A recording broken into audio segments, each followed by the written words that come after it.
kandi ntabwo ngenda njyenyine, rimwe na rimwe nifatanya na korali kugira ngo dukomeze dutere imbere. Uretse rero YouTube yanjye, korali nayo ifite YouTube, nari nibagiwe kubibabwira. Iyo wanditse korali Angeloro ubona YouTube ya korali.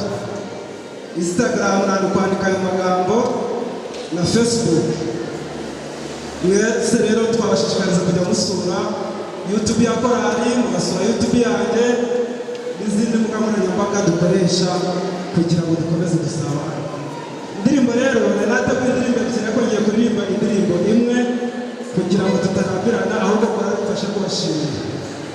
Iyo ndirimbo nabateguriye rero yitwa Ineza ya Nyagasani, n'ubundi kubiyemo ubutumwa bw'ineza Nyagasani ahora atugirira uko bwije n'uko bukeye, ari njye ku giti cyanjye ndetse na korali muri rusange.